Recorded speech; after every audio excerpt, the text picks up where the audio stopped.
যারা বসছে তারা হুসাইন রাদিয়াল্লাহু তাআলা আনহু গ্রুপ। এই অনুষ্ঠান শুরু করার জন্য তথা মুবাহাসা শুরু করার জন্য হাসান রাদিয়াল্লাহু তাআলা আনহুর গ্রুপের প্রতিযোগীদেরকে আহ্বান করছি।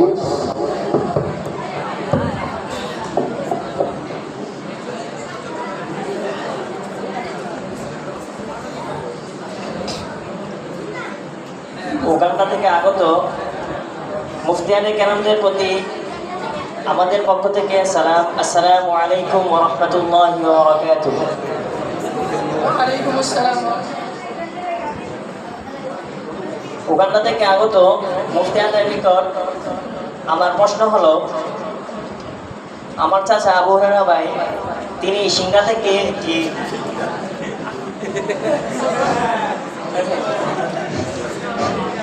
থেকে একটি বড় পশু কোরবানির উদ্দেশ্যে ক্রয় করে বাড়িতে নিয়ে আসলেন। আসার পর মহল্লার মসজিদের ইমাম মিজান ভাই ওনার সাথে চুক্তি করলেন যে বরকাতা ঈদের নামাজের পর তিনি যেন তার পশু জবাইয়ের মধ্যে অংশগ্রহণ করেন। পরের দিন চাচা আবু হুরায়রা উনি ঈদের নামাজের পর কোরবানি করার জন্য পশুকে প্রস্তুত করলো। সেই মুহূর্তে মিজান ভাই উনিও সেখানে উপস্থিত হলেন। অতঃপর চাচা আবু হুরায়রা তিনি জবাই করার জন্য পশু জবাই করার জন্য ছুরি মিজান ভাই হাতে দিলেন। মিজান ভাই বিসমিল্লাহি আল্লাহু আকবার বলে তিনি 2-3টা পোজ দিলেন। অতঃপর ছুরি চাচা আবু হুরায়রা হাতে দিয়ে দিলেন। অতঃপর চাচা আবু হুরায়রা তিনি বিসমিল্লাহ ছাড়াই, ভুলক্রমে বিসমিল্লাহ ছাড়াই তিনি অবশিষ্ট জবাইকে সম্পূর্ণ করলেন। এখন উক্ত কোরবানি জায়েজ হবে কিনা আমাদের প্রশ্ন হচ্ছে যে উক্ত কোরবানি জায়েজ হবে কিনা।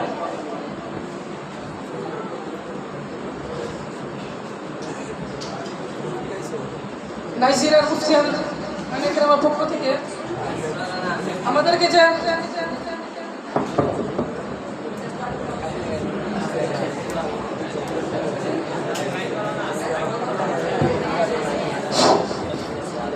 নাইজেরিয়া থেকে আগত মুফতিয়ানে কেরাম আমাদেরকে যে প্রশ্নটি করেছে, এই প্রশ্নের ক্ষেত্রে কয়েকটা সুরত হতে পারে।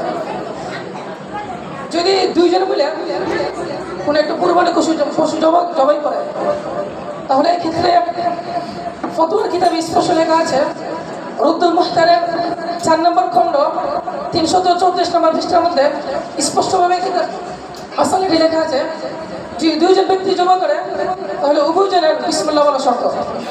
অর্থাৎ আমরা যে বলে থাকি যে কুরবানি করার আগে, পশু জবাই করার আগে বিসমিল্লাহ বলতে হবে। যদি কোনো একজন ছেড়ে দিয়ে ইচ্ছাকৃতভাবে, তাহলে ওই ব্যক্তির ওই পশুটা হালাল হবে না বা কুরবানি জায়েজ হবে না, এক্ষেত্রে এটা হারাম হয়ে যাবে। উত্তর পেয়েছি। বিসমিল্লাহির রহমানির রহিম। যেহেতু সময় অল্প, এজন্য প্রশ্নগুলো একটু সাজায় গোছায় অল্প সময়ের মধ্যে করার চেষ্টা করব। আর নাইজেরিয়া থেকে, উগান্ডা থেকে এগুলো না বললেই ভালো, ঠিক আছে না? যেহেতু এখানে আমরা মাসআলা শেখার জন্য, জানার জন্য এখানে আসছি, তাই জন্য উভয় গ্রুপ, এক গ্রুপ আর গ্রুপকে মানে সর্বোচ্চ সম্মান দিয়ে কী করবা কথা বলবো, ঠিক আছে? আর এখানে তৌফিকে কিন্তু প্রশ্ন করেছিল, ভুলবশত বিসমিল্লাহ ছেড়ে দিছে। চাচা আবু হুরায়রা ভুলবশত বিসমিল্লাহ ছেড়ে দিয়ে কী করছে, জবাই করে ফেলছে। তো সে কিন্তু আরও সহজ করে দিছে বিষয়টা। যেহেতু ভুলবশত বলছে, তো আমাদের মাযহাবে ভুলবশত বিসমিল্লাহ না বলে জবাই করলে কী হয়ে যায়, হাল হয়ে যায়, বাস এক কথায় উত্তর শেষ, ঠিক আছে? এই জন্য প্রশ্ন করার ক্ষেত্রেও যদি তুমি জুজইয়া আলাদা আলাদা করে ভাগ করে দিয়ে দাও, তাহলে উত্তর যারা দিবে এদের জন্য একবার সহজ হয়ে যাবে, বুঝে আসছে? আর যদি জুজইয়াকে আলাদা আলাদা করে ভাগ না করো, যেমন এখানে যদি বলতো অতঃপর চাচা আবু হুরায়রা ছুরি হাতি নিয়ে কী করলো, বাকিটা জবাই করলো, তাইলে এখানে 2টা অপশন থাকে। তো যাই হোক, সময় অল্প, তোমরা মাসআলাগুলো যাতে আমরা সকলেই জানতে পারি, বুঝতে পারি, মাসআলা জেনে সঠিকভাবে আমাদের কুরবানির আমলটা করতে পারি, এই জন্য আমরা অল্প সময়ের মধ্যে বেশি করে মাসআলা যেন কী করতে পারি, এখানে উপস্থাপন করতে পারি, সেই চেষ্টা করব, ঠিক আছে? হ্যাঁ, দ্বিতীয় গ্রুপ প্রশ্ন করতে। বাতিজা আমানুল্লাহ। আল্লাহ তাআলা তারে ধনে মনে জনে গায়ে গতরে সব দিকটা বিশাল দিছে। বিশাল বড় লোক, টাকা পয়সা কোনো কিছুর অভাব নেই। প্রতি বছর গরু কোরবানি দিতে 3টা, কোনো কিছুর তো অভাব নাই। এত বড় লোক লোক তো মনে করেন যে নিজের কাজ নিজে করতো না, চাকর বাকর রাখিয়া কাজ করা, কাজ কাম করা। এখন চাকর বাকর হইতে আইসে বিশেষ করে ময়মনসিংহ দেখিয়া, মানে ময়মনসিংহে চাকর বাকর করতে ওদেরকে খাইতে পারতো না, খাওয়া দাওয়া করে আমল নবাই বাড়িতে। আর আমল নবাই তো গরু কোরবানি দিচ্ছে 3টা, এত গোস্ত তো আর বাড়তো না, তো একটা বাড়বো আর তো থাকবোই।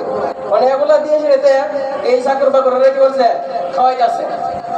এখন আমার প্রশ্ন হইলো তাদের কাছে, মুফতি সাহেবদের কাছে, যে এই যে আমল না ভাই মানে চাষা খাওয়াইতেছে এগুলা চাকর বাকর, এগুলা খাওয়া নেই বৈধ হবে কিনা?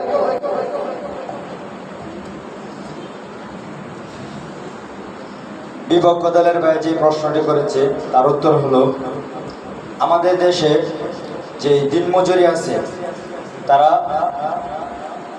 মালিকের খাদ্য খেয়ে তারা কাজ করে, আর যদি যেই খাদ্য মালিকে খাওয়ায় তা বেতনের অন্তর্ভুক্ত। যদি তা না খাওয়ায় তাহলে যেই বেতন দেয় তারা সেই বেতনে সন্তুষ্টি নয়। অতএব তা এই খাদ্যটা বেতনের অন্তর্ভুক্ত। যদি এই খাদ্য গরুর গোশত খাওয়ালে সে অতিরিক্ত কিছু মূল্যের সাথে অতিরিক্ত কিছু মূল্য দিতে হবে, অন্যথায় এটা বেতনের অন্তর্ভুক্ত হয়ে যাবে। আশা করি উত্তরটা পেয়েছেন। উত্তর পেয়েছি, অস্পষ্ট। প্রশ্নোত্তরের সারসংক্ষেপ পরিষ্কার করার জন্য উস্তাদ মুহতারাম হযরত আল্লাহ হযরত মাওলানা মুফতি আইনুদ্দিন কাসেমী দামাত বরকাতুহুল আলিয়াকে অনুরোধ করছি। এখানে মূল বিষয়টা হলো কোরবানির গোশত পারিশ্রমিক হিসাবে কাউকে দেওয়া যাবে না। যদি কোরবানির গোশত পারিশ্রমিক হিসাবে দেয় তাহলে ওই যে পরিমাণ গোশত পারিশ্রমিক হিসাবে দিল ওই পরিমাণ গোশতের মূল্য কী করতে হবে, সদকা করতে হবে, অথবা কোরবানি হবে না। তো এখানে যে বিষয়টা, যদি দিনমজুর রাখে এদের যে বেতন আছে, এদের যে দৈনিক পারিশ্রমিক আছে, এদের খাবারটাকেও পারিশ্রমিকের অন্তর্ভুক্ত করে, তাদেরকে এইভাবে বলে তাদেরকে দৈনিক 100 টাকা করে বেতন দেওয়া হবে এবং পাশাপাশি তোমাদেরকে 2 বেলা খাবার দেওয়া হবে। এটা হলো তোমাদের পারিশ্রমিক। তাহলে এই ক্ষেত্রে যেহেতু তাদের খাবারটা পারিশ্রমিকের অন্তর্ভুক্ত, তো কোরবানির যে গোশত আছে সেই গোশত দিয়ে যেহেতু পারিশ্রমিক দেওয়া যায় না, এই জন্য তাদের বেতনের অন্তর্ভুক্ত যে খাবারটা আছে ওই খাবারটা যদি কোরবানির গোশত দিয়ে দেওয়া হয় তাহলে এটা হবে না। অর্থাৎ যদি যে পরিমাণ গোশত তাদেরকে খাওয়াবে ওই পরিমাণ গোশতের মূল্য কী করতে হবে, সদকা করতে হবে। মাসলাটা বুঝে আসছে? এখানে মেন বিষয়টা কি, কোরবানির গোশত দিয়া কি করা যাবে না, শ্রমিকের পারিশ্রমিক দেওয়া যাবে না।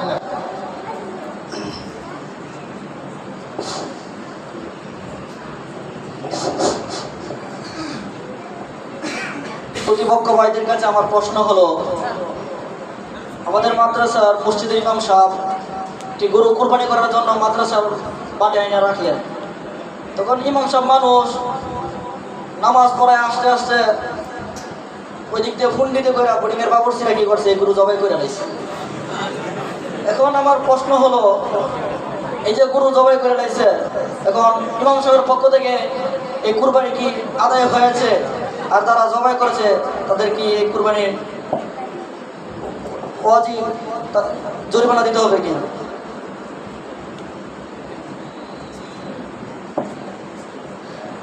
আমার প্রতিপক্ষ ভাইয়ের প্রশ্নের উত্তর হচ্ছে যে কোনো ব্যক্তি যদি কোনো নির্দিষ্ট মালিকানার গরু তার অনুমতি ব্যতীত জবাই করে ফেলে তাহলে তা সই হয়ে যাবে এবং যে ব্যক্তি জবাই করবে তার উপর জরিমানা আসবে না।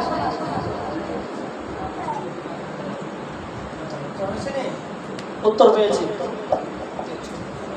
এখানে মেইন বিষয়টা হইল, কোনো ব্যক্তি যদি কোরবানির উদ্দেশ্যে কোনো পশু ক্রয় করে, এরপরে ওই ব্যক্তির অনুপস্থিতিতে অথবা সে ছিল না, কোরবানির সময় হয়ে গেছে, অন্য কোনো ব্যক্তি তার অনুমতি ছাড়াই জবাই করে ফেলেছে, তাহলে ইস্তিহসানান ওই ব্যক্তির পক্ষ থেকে কোরবানিটা আদায় হয়ে যাবে।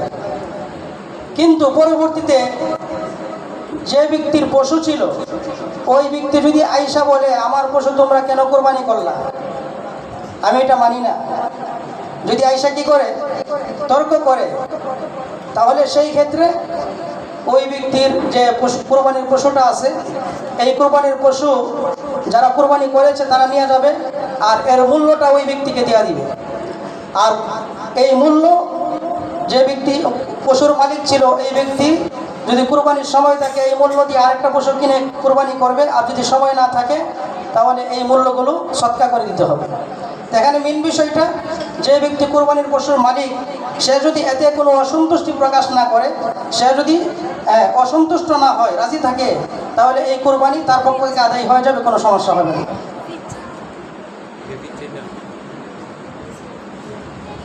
প্রতিপক্ষ ভাইদের কাছে আমার প্রশ্ন হয়, আমাদের কিশোরগঞ্জের তৌফিক ভাই এত কিপটিয়া জীবন কোরবানি দেয় না, তো যখন মরার সময় গনি আইছে তখন চিন্তা করে যাই রে কখন মইরা যায় শুন নাই, তখন ফোতেন ডাক্কে আনসাই না ফোতেন রে আমি কখন মইরা যাই বলা যায় না, যদি এই বছর মরি যাইয়া তোর আমার পক্ষ থেকে কোরবানিটা দেলাই আল্লাহ কি করতো। আমাদের বাড়ি তৌফিক ভাই কথা তো আর কদিন পর মরে গেছে মরে যাওয়ার পরে ফুতেন গেছে আইরে বাপ তো মরে গেছে গা কোরবানিতে দেওয়ার লাগবে, বাপ ওসিয়ত কিরা গেছে, তো ফুতাইতে কোরবানি দিছে, দেওয়ার পর বাপ জীবন কিপটা ফুতাইনো কিপটা বুঝত কিনা খাইতো না, বাপের ওসিয়ত দিয়ে কোরবানি দিছে, কোরবানি বুঝতো দিয়ে খাওয়ার মন চাইছে উত্তরাধিকারীরা। মুস্তানি কারামের কাছে আমার প্রশ্ন হইল উত্তরাধিকারীরা এই গোস্ত কোরবানি গোস্ত দিকে গোস্ত খাইতে পারবো কিনা,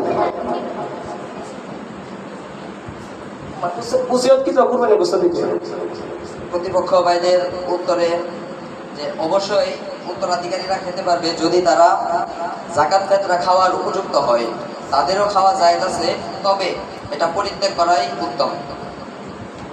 আশা করি উত্তর পেয়েছি। এখানে মেইন মাসআলাটা হলো ওসিয়ত, অর্থাৎ কোনো ব্যক্তি যদি মারা যাওয়ার আগে তার ওয়ারিসদেরকে ওসিয়ত করে যায় যে আমি মারা যাওয়ার পরে তোমরা কি করবা, আমার নামে কোরবানি করবা, এই ওসিয়ত যদি করে যায় তাহলে এখানে দুইটা শরত হইতে পারে। একটা হলো যে ব্যক্তি ওসিয়ত করে গেছে তার সম্পদ আছে, তার কি আছে, সম্পদ আছে, আর একটা হলো তার কোনো সম্পদ নাই।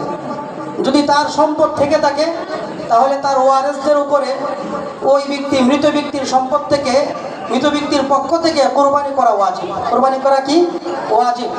তো এই কোরবানি থেকে ওয়ারিসরা কোনো গোশত খেতে পারবে না, যেহেতু মাইয়িতের ওসিয়তের ভিত্তিতে এই কোরবানিটা মাইয়িতের পক্ষ থেকে করা হয়েছে, এই জন্য ওয়ারিসরা এই কোরবানির পশু থেকে কোনো গোশত খেতে পারবে না, সম্পূর্ণটা সৎকার করে দিতে হবে।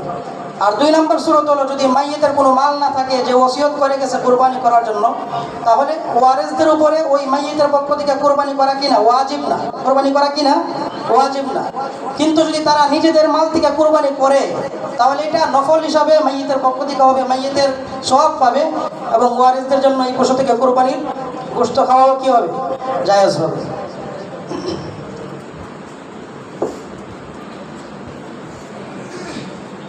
বন্ধু আব্দুল আলী বিরাট টাকা পয়সার মালিক, সে নিয়ত করছে এই ঈদে সৌদি আরব থেকে একটা উট এনে কোরবানি করবে। কোরবানির জন্য উট আনলো দেশে আনার পরে পুরো পৃথিবী জুড়ে করোনা ভাইরাস ছড়িয়ে পড়বে। ছড়িয়ে পড়ার কারণে শহর থেকে গ্রাম প্রত্যেকটা অঞ্চলে লকডাউন এবং কারফিউ জারি হয়ে গেল। এমত অবস্থায় একজন দুইজন মানুষ একসাথে হওয়া সরকারের পক্ষ থেকে নিষেধাজ্ঞা। এই অবস্থায় তারা ঈদের নামাজও পর্যন্ত একসাথে পড়তে পারলো না। এখন যে এত দূর থেকে একটা উট আনলো, এই উটটা সে বললো আমি কোরবানি না করে কিভাবে থাকি, সে ফজর নামাজ পড়ে সাথে সাথে একজনকে নিয়ে ওটা কোরবানি জবাই করে ফেললো। এই যে জবাইটা করলো ঈদের নামাজ না পড়ে, অবস্থায় তার কোরবানি করাটা কতটুকু জায়েজ হলো? প্রতিপক্ষ ভাইয়ের কিছু প্রশ্ন। প্রতিপক্ষ ভাইয়ের প্রশ্নের উত্তর হলো, যদি কোনো মহামারীর কারণে বাহিরে বের হয়ে ঈদের নামাজ পড়া না যায়, এমত অবস্থায় ওই দিন অর্থাৎ কোরবানির দিন ফজরের নামাজের পর অর্থাৎ সুবহ সাদিকের পরই কোরবানি ঈদের নামাজ পড়া ছাড়াই কোরবানি করা সই হয়ে যাবে। ঈদের নামাজ পড়ার প্রয়োজন নেই। আশা করি উত্তরটা পেয়েছি। আলহামদুলিল্লাহ উত্তর পেয়েছি। উত্তর পাইছ? জি, উত্তর হয়েছে নি? এখানে মেন বিষয়টা যেটা, অর্থাৎ যে কোনো কারণে ঈদের নামাজ পড়া সম্ভব না, এমন একটা কারণ যেখানে একটা হইলো অলসতার কারণে পড়লো না, আর একটা হইলো সবাই ঈদের নামাজ মানে পড়তে পারবে না, এটা তাদের বাধ্যবাধকতা হয়ে গেছে, ঈদের নামাজ পড়তে পারবে না কোনোদিনই। তো কোরবানির দিন যেটা 10ই জিলহজ, ওই দিনে ঈদের নামাজ পড়া তো আদা, এই দিন ছাড়া অন্য দিন ঈদের নামাজ পড়লে এটা কী হবে? কাজা হবে। ঠিক আছে? তো মহামারী দেখা দিছে বা যে কোনো সমস্যার কারণে ঈদের নামাজ পড়া সম্ভব হয় নাই। তো ঈদের নামাজ যদি পড়তে না পারে, তাহলে মাসআলা হলো ওই দিন কুরবানির দিন ফজরের পরেই কুরবানি করার কি আছে? অনুমতি আছে। তবে উত্তম হলো ঈদের নামাজের যে সময়, অর্থাৎ ঈদের নামাজের সময় হয় সূর্য উদয় থেকে নিয়ে জাওয়াল পর্যন্ত, সূর্য উদয় থেকে নিয়ে জাওয়াল পর্যন্ত, এই সময়টা অতিবাহিত হওয়ার পরে কুরবানি করলে এটা কী হবে? উত্তম হবে। তবে ফজরের পরেই যদি কেউ কুরবানি করে ফেলে, তাহলে কুরবানি কি হয়ে যাবে? সহি হয়ে যাবে।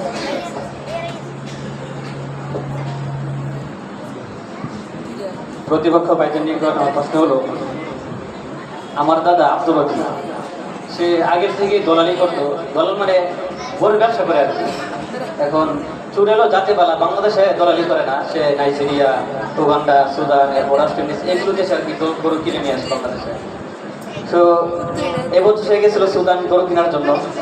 ঘটনাক্রমে যখন শীত দিয়ে আসে, তখন ভারত মহাসাগরে লঙ্কর ফালানোর পর তাদের খাবার সব শেষ হয়ে গেল। এখন খাবার তো কিছু নাই, বাংলাদেশে আসতে অনেকদিন লাগবে।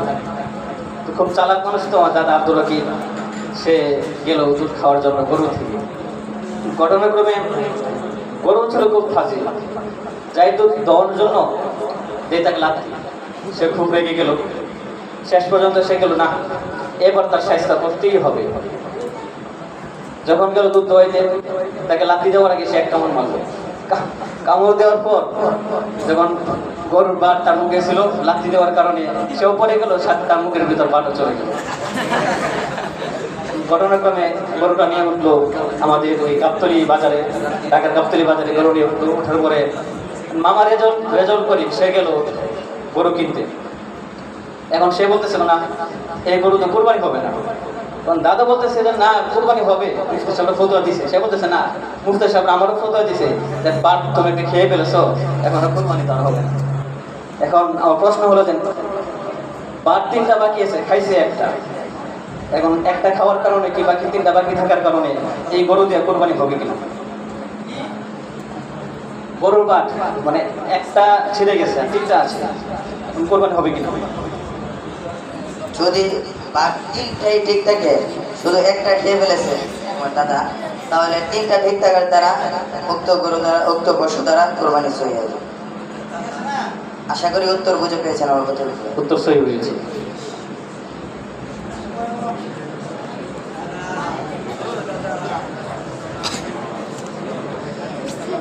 প্রতিপক্ষের জাবের জেনা হেলা হেলা এক সময় অনেক দরিদ্র আছে, দিনের না দিন খাইতো, তার উপরে নেশাবের মালিক আসছেন না, তার উপরে কুরবানি ওয়াজিব আসছেন না। অনেকলা ভুল ক্রমে কিছু নেওয়া জমাইতে নেশা পরিমাণ মালের মালিক হয়ে গেছে। এখন তার উপরে জাকাত তার উপরে কুরবানি ওয়াজিব হয়ে গেছে। অনেকলা একটা গরু কিনে আনছে, আনার পরে কুরবানি দিল ভালো রকম। কুরবানি দিয়া এইলা গরুর গোস্ত সবটাই বাড়িতে লয়ে বসছে, কেউ আর ডাইনে বামে চাইছে না, সবটাই বাড়িতে লয়ে বসছে। আনার পরে আবার চিন্তা করে গেছে, আরে গরুর গোস্ত তো 3 ভাগ করতে হয়, আমি তো সবটাই বাড়িতে লয়ে বললাম, সবটা কি আমি হাইলামো? আবার বলছে তুই সবটাই হাইলাই, যদি আবার কুরবানি না হয়। মুফতি আমার কাছে আমার প্রশ্নটা হইল, যদি তিনি গরুর গোস্ত কাউকে না দেয় বা নিজে খেয়ে ফেলে, তাহলে এই কোরবানিটা কি জায়েজ হবে? প্রতিপক্ষ ভাইয়ের প্রশ্নের উত্তর হলো, কুরবানির গোস্তের ক্ষেত্রে বিধান হলো কুরবানির গোস্ত 3 ভাগ করা এটা মুস্তাহাব, এটা কোনো আবশ্যকীয় বিষয় নয়। যদি কেউ 3 ভাগ করে তাহলে করতে পারবে, সমস্যা নাই। 3 ভাগ যদি করে তাহলে 1 ভাগ নিজে রাখবে, আরেক ভাগ বন্ধু বান্ধব আত্মীয়স্বজনকে দিবে, আরেক ভাগ ফকির মিসকিনকে দান করবে। আর যদি তার পরিবারের মানুষ সংখ্যা বেশি হয় তাহলে সে ইচ্ছা করলে নিজে এই সমস্ত বস্তু খেয়ে ফেলতে পারে, এতে কোনো অসুবিধা নেই। আশা করি উত্তর বুঝে পেয়েছেন। উত্তর পেয়েছি। কোরবানির গোশত 3 ভাগ করা মুস্তাহাব, ঠিক আছে? কেউ যদি পূর্ণ গোশত তার বাড়িতে আইনা ফ্রিজে ঢুকাইয়া দেয়, এতে কোনো কি নাই, অসুবিধা নাই। সে মুস্তাহাব একটা সওয়াবের কাজ সে করলো না আর কি, এতটুকু, ঠিক আছে? এখানে তার কোরবানি হওয়া না হওয়ার কোনো বিষয়ের সাথে জড়িত না। তবে যেহেতু কোরবানির দিনটা আল্লাহ তাআলার পক্ষ থেকে জিয়াফত, আল্লাহর পক্ষ থেকে মেহমানদারির ব্যবস্থা করা হয়েছে, এই জন্য যারা কোরবানি দিছে সবাই যদি এই নিয়ত করে যেহেতু কোরবানির গোশত গরিবদেরকে দেওয়া মুস্তাহাব, না দিলে অসুবিধা নাই, এই জন্য সবাই ফ্রিজের মধ্যে ঢুকাইয়া দেয়, সবার বাড়িতে তো ফ্রিজ আছে, তাহলে এটা অত্যন্ত খারাপ হবে।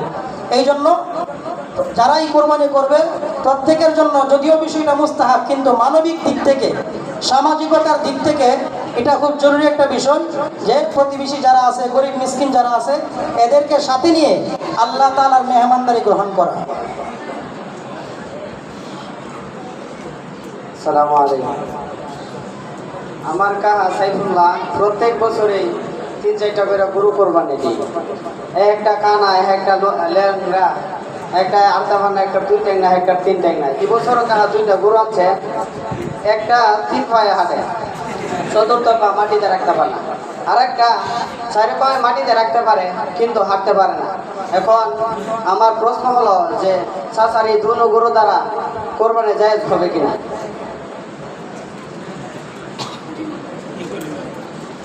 উক্ত প্রশ্নের উত্তর হচ্ছে,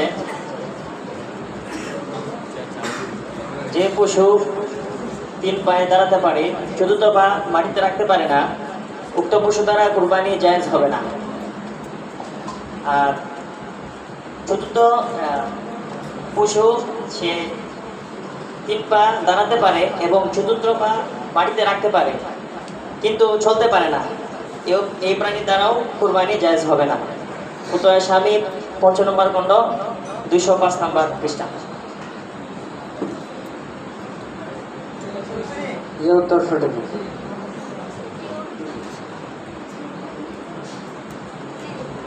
আসসালামু আলাইকুম।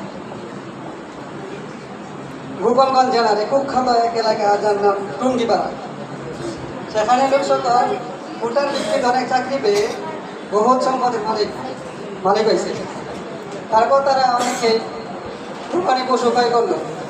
ঈদের দিন আসার পর সকালে তারা ঈদের নামাজ পড়লো, ঈদগাহে নামাজ ইমাম সাহেব সুন্দর নামাজ পড়িয়েছে। নামাজ পড়ার পর সকালে তার নিজ নিজ এলাকায় এসে কোরবানি করলো। তার প্রায় 2 ঘন্টার পরে মাকে ঘোষণা হলো ইমাম সাহেবের, সেখানে ইমাম সাহেবের নামাজ হয়নি। তারপর সে এলাকার লোক সকল এলাকায় তাণ্ডব চালিয়ে দিল, চালিয়ে বললো আমাদের কোরবানি এখন কি হবে না হবে। সে সম্পর্কে আমার প্রশ্ন হলো, এই মতো অবস্থায় নামাজ হয় নাই আর কোরবানি দেলাইছে, এই অবস্থায় কোরবানি জায়েজ হবে কি না, এটার উত্তর আমরা চাই। আমার প্রতিপক্ষ ভাই যে প্রশ্নটি করছে পানিপাতের মতো একটি প্রশ্ন, আমাদের নুরানির ছাত্র ভাইরা এর উত্তর পারে। নুরানি ছাত্র ভাইরা একজন দাঁড়িয়ে এর উত্তরটা দিয়ে দেব, দেখ আমাদের নুরানি ছাত্র ভাইরা অনেক কষ্ট হবে। আমি বলে দিই যে এই বাইরে পুরো কোরবানির পশু জবাই করলো, তাহলে উক্ত পশু কোরবানি সহি হয়ে যাবে। অতএব স্বামী 5 নম্বর খণ্ড 202 নম্বর পৃষ্ঠা।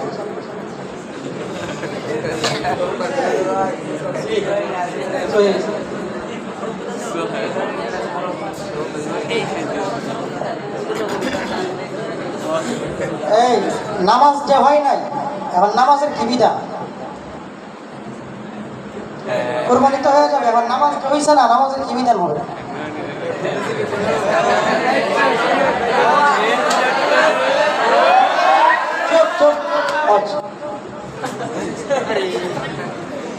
নামাজের বিধান হলো, যদি মুসল্লিরা সবাই ঈদগাহে উপস্থিত থাকে, ইমাম সাহেব আছে, এই শুরুতে নামাজ আবার পড়ে নিবে। আর যদি এরকম হয় নামাজ পড়ে সবাই যার যার বাড়িতে চলে গেছে, মুসল্লিরা বিচ্ছিন্ন হয়ে গেছে, তাহলে এই ক্ষেত্রে আর নামাজ পড়তে হবে না।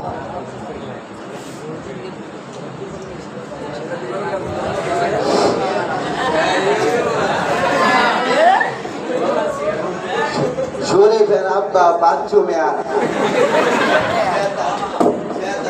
সেটা সাদা ডালে এভাবে নাস্তা দিয়ে যাইতাছে কিছুকাল যাইতে গিয়ে হয় জুরিনা সাথীর বাড়ির কাছে গিয়ে ফিসলাকে বইরা তার উড়ি গাছ গেছে গোয়াল ঘরের মাঝে জুরিনা চাষিরা দেখ দেখো এই জুরিনা দিকে বলে জুরিনা চাষি আইসে দুইরা তো কিল তোর গোয়াল ঘর অত শুনতে শুনতে ছাগল দেয়া আমি বইরা বেড়া বাজার যাইতাছি তোর জুরিনা চাষে জুরিনা চাষি আমি তো তোমার টাইম ব্যস্ত না কিলিকা কয়েক তোর মাছুকা আছে বলে জ্ঞানী মানুষ তোর একটা শুনতে কইছে আহারে নারীকে সুন্দর অভিনয় করে রে অভিনয়টা নারী হয়েছে না তোর সুন্দর সুন্দর জুরিনা শেষে আই দেখো তোমার তো ব্যস্ত আমি কাটতে ব্যস্ত ওর একটা সমস্যা আছে তোর কি সমস্যা আমার সাহল ফোন 1 বছর হইতে আর একদিন ভাই আছে এতে মৌলানাদের কাছে আমার প্রশ্ন হলো দেখ যদি কোনো ব্যক্তি বাজার থেকে একটা ছাগল কিনা নেয় আর ফোন 1 বছর হইতে আর একদিন বাইকে থাকে তাহলে এই ছাগল দ্বারা কুরবানি দেওয়া যায় হবে কি হবে না? আমার প্রতিপক্ষ ভাই যে প্রশ্ন করেছে তার সঠিক উত্তর হলো ফতোয়া স্বামী 5 নম্বর খণ্ড 201 নম্বর পৃষ্ঠার মধ্যে স্পষ্টভাবে লেখা আছে যে উক্ত ছাগল কোরবানির জন্য কোরবানি সই হওয়ার জন্য 1 বছর পূর্ণ হওয়া শর্ত। যদি একদিনও কম হয় তাহলে উক্ত পশু দ্বারা কোরবানি সই হবে না। আশা করি আমার ভাইয়েরা উক্ত প্রশ্নের উত্তর পেয়েছে। উত্তর হয়েছে নি? জি। তাহলে ছাগলের ক্ষেত্রে পূর্ণ 1 বছর হইতেই হবে, 1 মিনিট যদি কম হয় তাইলে হবে না। আর দুম্বা এবং বেড়া, দুম্বা এবং প্রশ্ন আছে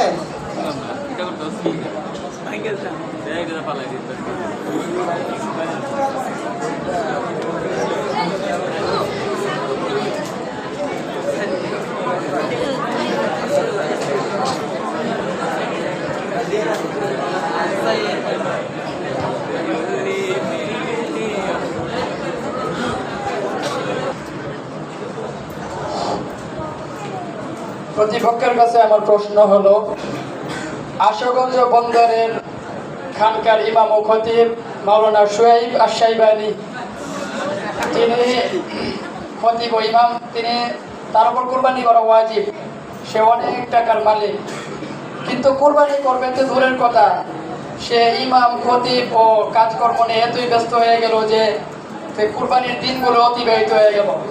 এখন আমার প্রশ্ন হলো তার করণীয় কি?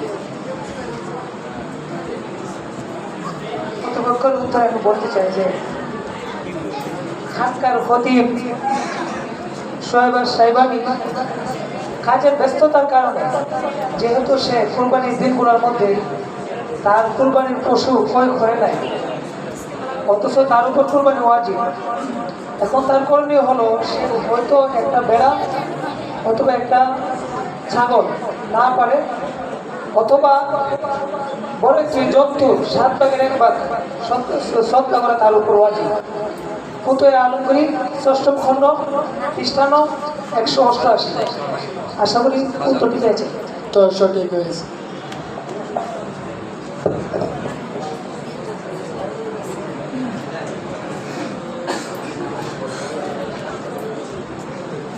মাননীয় মুফতি সাহেবদের নিকট আমার জানার বিষয় হলো আমাদের ক্লাসের বাহির বেলের বাঘ ওরফে মিজানুর রহমান হাম্মামি এমন লাইকস প্রতি বছর 7 গরু জমা করবো, 700 লিটার 500 লিটারের 7 ডিপ ফ্রিজ মনে করে রাখে। উমা এলা গুস্ত খাইতে এমন হয়েছে পরে এলার দাঁতে সিফা সাবাদ গেলে সারাদিন গুস্ত লেগে দেয়। এলা করছে কি দাঁত হিলাও করতে করতে গা এলার দাঁতের জামের গুস্ত খুলে গেছে গা। ওমা পরে ডাক্তার কাছে গেছে, ফুল ডাক্তার, গ্রামে ফুল ডাক্তার আছে না, এরা গেছে পরে ফুলের ডাক্তার কইতেছে তোমার তো জীবনে নেই শেষ, তুমি এক কাম করো, তুমি যে বাকি জীবন বাঁচতে চাও চাও খায় বাঁচা লাগবো, আর যদি গুরু গোস্ত এখন খাও 1 সেকেন্ড পরে তুমি মরে যাবা। এলাকা গোস কইল সারা জীবন গুরু গোস্ত চুলটা বানাইছি, মরার পর্যন্ত রাখ গুরু গোস্ত না খাইতে আমার শরীর থেকে গুরু গোস্ত গন্ধ পাওয়া দিব। ইলে করছে কি চিন্তা করতেছে যে সারা জীবন তো ডিফের গোস্ত আমি এলে গেছি এবছর গরম গীতা যে আমার যে কুরবানিটা আসে, এই কুরবানির যে টাকাটা, এই টাকাটা আমি কুরবানি না দিয়া হস্তাকারে যে ফুল মিসকিন আছে এটা সবকে দিলাম। এখন মাননীয় মুফতি সাহেবদের নিকট জানা বিষয় হলো, কোনো ব্যক্তি যদি তার উপর অর্পিত সেও কুরবানি নিজে না করে এই টাকাটা গরিবদের মধ্যে সৎকা করে দেয়, তার পক্ষ হতে তার জিম্মায় যে দায়িত্ব ছিল দায়িত্ব আদায় হবে কিনা। উক্ত প্রশ্নের উত্তর হলো, আইয়ামুন নহরের মধ্যে যদি কোনো ব্যক্তি সোয়াহিবে নিসাব কোনো ব্যক্তি সে কোরবানি না করে, সে তার কোরবানির টাকা যদি গরিব মিসকিনদের কাছে সৎকা করে দেয়, তাহলে তার জিম্মা থেকে কোরবানি সাকাত হবে না। কারণ কোরবানি হচ্ছে একটি মুস্তাকিল ইবাদত। নামাজ যেরকম মুস্তাকিল ইবাদত, রোজা যেরকম মুস্তাকিল ইবাদত, রোজা আদায় করলে নামাজ আদায় হয় না, নামাজ আদায় করলে রোজা আদায় হয় না, ঠিক তেমনি সৎকা করলে কোরবানি আদায় হবে না। আশা করি উত্তর পেয়েছেন। উত্তর সঠিক। এখানে আগের যে মাসআলাটা গেছে আর এখন মাসআলা, দুইটা মাসআলার মধ্যে একটু পার্থক্য আছে সময়ের ব্যবধানের কারণে। অর্থাৎ কুরবানির দিনগুলিতে যার উপরে কুরবানি ওয়াজিব, সে যদি কুরবানির পশু কুরবানি না করে এর টাকা সৎকা করে দেয়, তাহলে তার কুরবানি হবে না। আরেকটা হলো অলসতার কারণে বা যে কোনো কারণে কুরবানির দিনগুলিতে কুরবানির পশু কিনে নাই, তার উপরে কুরবানি কি ছিল? ওয়াজিব ছিল। কুরবানির দিনগুলো অতিবাহিত হয়ে গেছে, এরপরে তার উপরে আবশ্যক হলে কি করা? কুরবানির পশুর মূল্য কি করা? একটা বকরি এর মূল্য কি করা? সৎকা করা। মাসলাটা বুঝে আসছে? তো দুইটার মধ্যে পার্থক্য আছে। আসসালামু আলাইকুম ওয়া রাহমাতুল্লাহ। আমার সলিমুদ্দিন চাচা গরুর হাট থেকে একটা গরু কিনে আনছে। এই গরু কুরবানি করার আগে এমন দোষ সৃষ্টি হয়েছে অথবা এমন অসুস্থ হয়েছে যার কারণে কুরবানি নাজায়েজ হয়ে গেছে। এখন আমার প্রশ্ন হইল, এই সলিমুদ্দিন চাচার জন্য আরেকটা গরু ক্রয় করে কুরবানি দিতে হবে কিনা?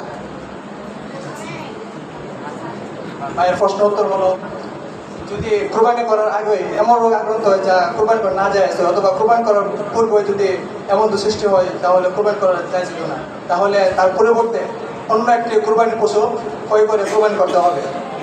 ফতোয়া-ই-শাফিঈ নম্বর 5 পৃষ্ঠা নম্বর 207 মধ্যে আছে। জি, উত্তর পেয়েছি। উত্তর হয়েছে? জি। তো এখানে ধনী গরিবের বিষয়টা আছে না? হ্যাঁ, যদি ধনী হয়, ধনী ব্যক্তি একটা পশু কিনছে কোরবানি করার জন্য, এরপরে পশু এমন রোগে আক্রান্ত হয়ে গেছে যে রোগের কারণে ওই পশু দ্বারা কোরবানি করা জায়েজ হবে না। কিন্তু লোকটা ধনী, তার উপরে কোরবানি করা ওয়াজিব, তাহলে এই জায়গায় সে আরেকটা পশু কি করতে হবে?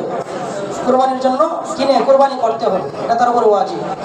আর যদি দরিদ্র হয়, ফকির হয়, যার উপরে কোরবানি শরীয়তের পক্ষ থেকে ওয়াজিব ছিল না, সে নিজে আউশ করে কোরবানির জন্য একটা পশু ক্রয় করেছে, আর এই পশুটা এমন রোগে আক্রান্ত হয়ে যায় যার দ্বারা কোরবানি জায়েজ হয় না, তাহলে তার জন্য এই পশুর জায়গায় অন্য একটা পশু কিনে কোরবানি করা কি হবে না? ওয়াজিব হবে না।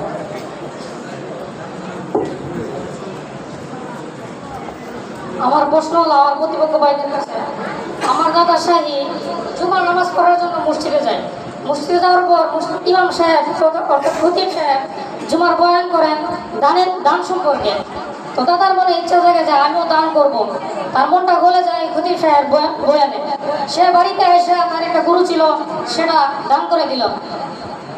কিন্তু যাকে দান করা হয়েছে সে গরুটা কুরবানির দিন জবাই করেছে, কিন্তু দাদার যে দাদি আছে, দাদি মারাত্মক খুবই, দাদি মাইনা নিছে না যে আমার অনুমতি দ্বারা তুমি আমার গরুতে লাইবা, এটা মাইনা নেওয়া যেত না, তুমি গরুটা ফিরে যাও। আর ওই দিক দিয়ে ওই ব্যক্তি গরু জবাই দিলাইছে, তাহলে কি তার কুরবানিটা হবে কিনা?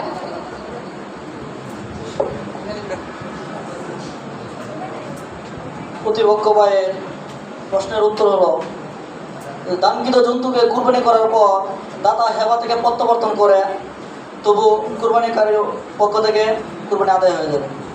আশা করি উত্তর পেয়েছে। করার পর এটা আবার প্রত্যাবর্তন ছাড়া আর কি জব করে লেছে ওই দিকে রুজু করছে, দান ফিরে নিতে চাইছে।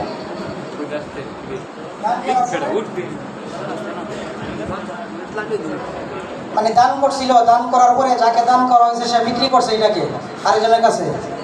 যাকে দান করছে সে কুরবানি করে দিচ্ছে। আচ্ছা আচ্ছা। কুরবানি করার পরে ওই যে দান করছিল সে আবার এসে তা ফেরত চাইছে। এমত অবস্থায় যে কুরবানি করছে তার কুরবানি হবে কিনা? উত্তর কি? দানকৃত জন্তুকে কুরবানি করার পর যদি দাতা হেবা থেকে প্রত্যাবর্তন করে তবু কুরবানি করে নেওয়ার উপর কুরবানি আদায় হয়ে যাবে। হ্যাঁ, কোরবানি কি হয়ে যাবে? আদায় হয়ে যাবে, কারণ তাকে যেহেতু দান করা হয়েছে সে আর কি হয়েছে, মালিক হয়ে গেছে দান করার কারণে। এখন সে তার মালিকানাধীন পশুকে কোরবানি করেছে, এতে না যায় যাওয়ার কোনো কিছুই নাই। আর হেবা করার পরে হেবাকে ফিরিয়ে নেওয়া, এটার ব্যাপারেও বিভিন্ন মাসআলা আছে। তো যেহেতু এখানে জিনিসটা নাই, কি ফিরিয়ে দিবে? ফিরিয়ে দেওয়ার কিছু নাই, এই জন্য সে কিছুই পাবে না। কারণ হেবা ফিরিয়ে নেওয়ার জন্য, ফিরিয়ে দেওয়ার জন্য অনেক কি আছে, শর্ত আছে। এর মধ্যে একটা শর্ত হলো ওই জিনিসটা থাকা, ওই জিনিসটা নাই।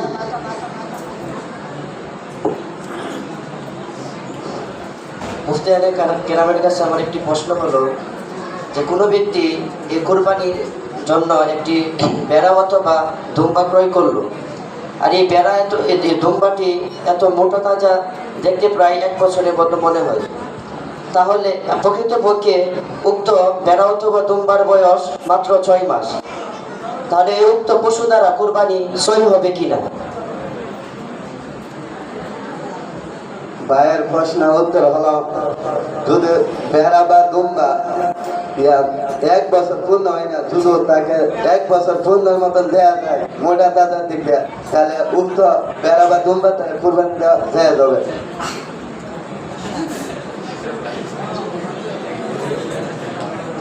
উত্তর পেয়েছে।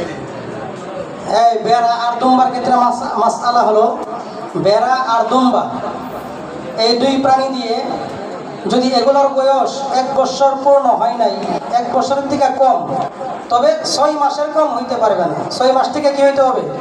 বেশি হইতে হবে, 6 মাস বা তার চাইতে বেশি। তো 6 মাস বা তার চাইতে বেশি বয়স, কিন্তু 1 বছর পূর্ণ হয় নাই বেড়া বা দুম্বা, কিন্তু এগুলা দেখতে এত হৃষ্টপুষ্ট মোটা তাজা যে 1 বছরের বেড়া দুম্বার সাথে একসাথে রাখলে পার্থক্য করা যায় না, পৃথক করা যায় না।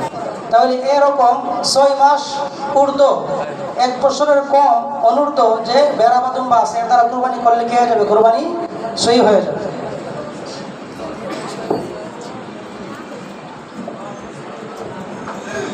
শিক্ষা বোর্ডের ফকিরের কাছে আমার প্রশ্ন হলো যে আশুগঞ্জ বাজার মসজিদের খাদেম আব্দুল্লাহ আশুগঞ্জের সকল প্রাইভেট দখল করে নেয়, আর সেই প্রাইভেটের মাধ্যমে অনেক টাকার মালিক হয়ে যায়। সে কোরবানি দেওয়ার জন্য 2টি গরু ক্রয় করে। অপরদিকে মসজিদের সানি মুয়াজ্জিন আব্দুল আজিজ ভাই, সে গরিব মানুষ, তার অন্য পথে টাকা সে কোনো পথ নেই। সে কোরবানি দেওয়ার জন্য 2টি ছাগল ক্রয় করে।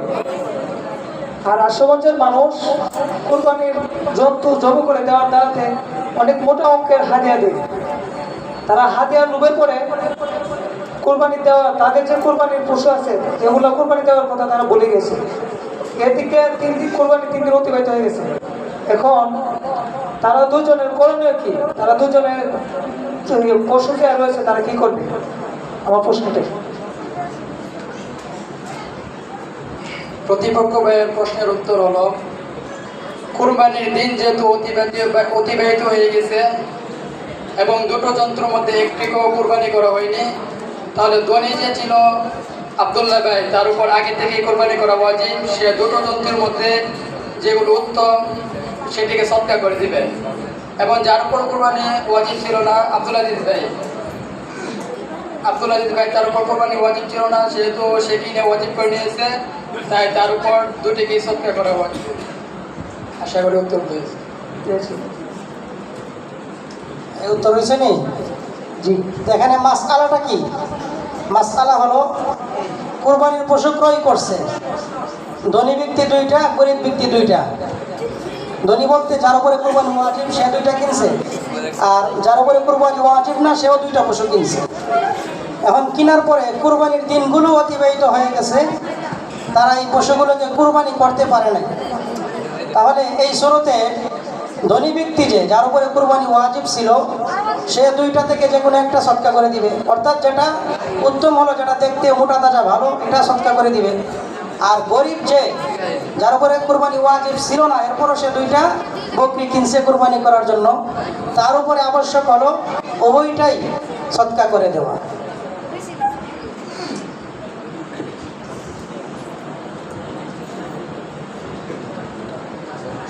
আমার প্রতিপক্ষ শাহেকের নিকট প্রশ্ন হলো, আমার চাচার অনেক বড় একটি খামার আছে, আর কর্মচারীদেরকে খাবার খাওয়ানোর জন্য, রান্না করার জন্য পাশে একটি রান্নাঘর আছে। তার থেকে অল্প আগুন নিয়ে একটি গরুর চামড়া কিছু পড়ে গেছে এবং সে ক্ষত পড়ে যাওয়া স্থানটিতে আর পশম ওঠে না। এখন ক্রেতারা ফার্ম থেকে গরু ক্রয় করবে, ক্রেতারা এসে বলতেছে যে এখানে আপনার পশম ওঠে না, এজন্য আমরা এই গরু নিব, যে এই গরু দ্বারা কি কোরবানি হবে কি না। কিন্তু ওই গরুর আবার একটা ইয়ে আছে যে যদিও পশম ওঠে না, কিন্তু সে স্থানটি ক্ষত হয়নি, এই পশম না ওঠার দ্বারা কি কোরবানি সহি হবে কিনা। প্রতিপক্ষ ভাইদের উত্তর হলো, যদি কোনো পশুর চামড়া আগুন লেগে পুড়ে যায় এবং তার পশমগুলো না উঠে এবং এই পুড়ে যাওয়ার স্থানে কোনো জখম না থাকে এবং সমস্ত অঙ্গ ঠিক থাকে, তাহলে এর দ্বারা কোরবানি করা জায়েজ। এমদাদুল ফতুয়া, খণ্ড নম্বর 3, পৃষ্ঠা নাম্বার 597। উত্তর ঠিক আছে।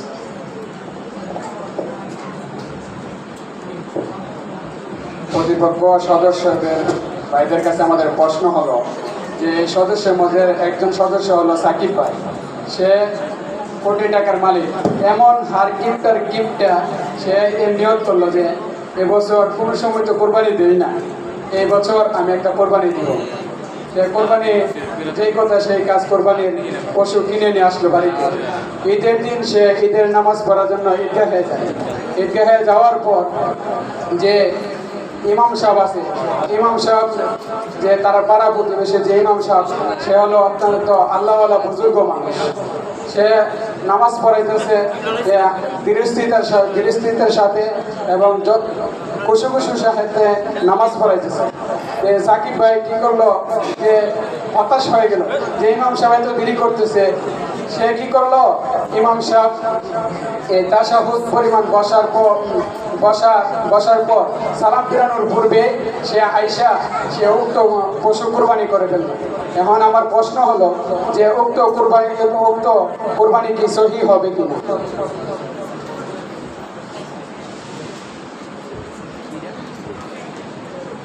প্রতিপক্ষ ভাই যে প্রশ্ন করতে গেছে হাঁপিয়ে গেছে, জানি না তেমন আছে কি না। যে প্রশ্ন করছে তার উত্তর হলো, ইমাম আবু ইউসুফ রাহিমাহুল্লাহ তার পদ অনুযায়ী তার কুরবানি হয়ে যাবে। তার হাওলা হলো ফতোয়া স্বামী 5 নম্বর খণ্ডের 203 নং পৃষ্ঠায়। উত্তর পেয়েছি।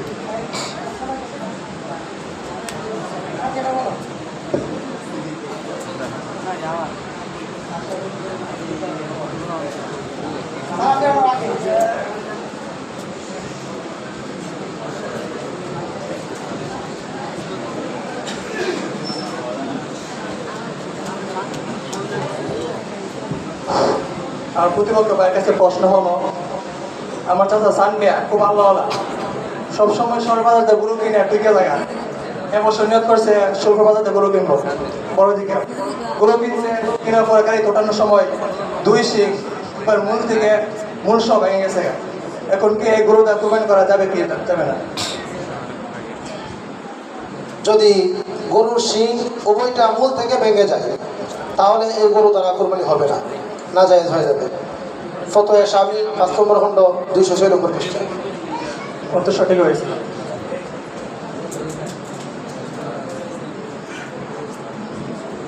সুনামিয়া চাচা তার কন্যা জরিনাকে ব্যাংক থেকে লোন নিয়ে ধর্মিয়া চাচার কাছে বিবাহ দেয়। এখন সুনামিয়া চাচা নহরের দিন তার মোহর আদায় করে দেয়। এখন কি তার স্ত্রীর উপর কোরবানি দেওয়া ওয়াজিব কিনা? প্রতিপক্ষ ভাই যে প্রশ্ন করেছে তার উত্তর হলো, যদি স্বামী নহরের দিন স্ত্রীকে মোহর দিন, আর এই মোহর যদি ফেতরা পরিমাণ হয় তাহলে এই মহিলার উপর কুরবানি দেওয়া ওয়াজিব, আর যদি ফেতরা পরিমাণ না হয় তাহলে কুরবানি দেওয়া ওয়াজিব। উত্তর সঠিক হয়েছে। ক্ষেত্রা কি? নেশাব কি? নেশাব পরিমাণ সম্পত্তি। তার মানে এখানে মেন বিষয়টা কি, কোরবানির দিনগুলিতে কেউ যদি নেশাব পরিমাণ মালের মালিক হয় তার উপরে কোরবানি কি হয়ে যাবে? ওয়াজিব হয়ে যাবে। সারা বছর তার কাছে 1 টাকাও ছিল না, কোনো অসুবিধা নেই। কোরবানির দিনগুলিতে অর্থাৎ 10ই জিলহজ ফজর থেকে নিয়ে 12ই জিলহজ আসর পর্যন্ত এই সময়ের মধ্যে কোনো ব্যক্তি যদি প্রয়োজন অতিরিক্ত নেশাব পরিমাণ মালের মালিক হয়ে যায়, নেশাব পরিমাণ বর্তমানে 80 থেকে 90 হাজার টাকা আর কি, এই পরিমাণ প্রয়োজন অতিরিক্ত সম্পদের মালিক হয় তাহলে তার উপরে কোরবানি ওয়াজিব হয়ে যায়।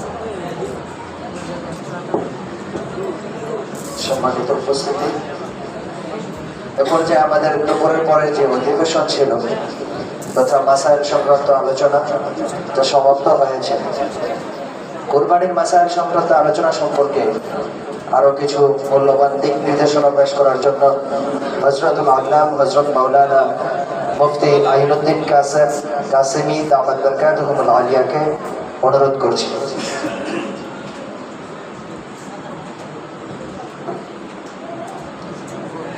بسم الله الرحمن الرحيم الحمد لله وكفى وسلام على عباده الذين اصطفى أما بعد أعوذ بالله من الشيطان الرجيم بسم الله الرحمن الرحيم لن ينال الله لحومها ولا دماؤها ولكن يناله التقوى منكم وقال رسول الله صلى الله عليه وسلم من وجد سعة ولم يضحي فلا يقربن مصلانا أو كما قال عليه الصلاة والسلام।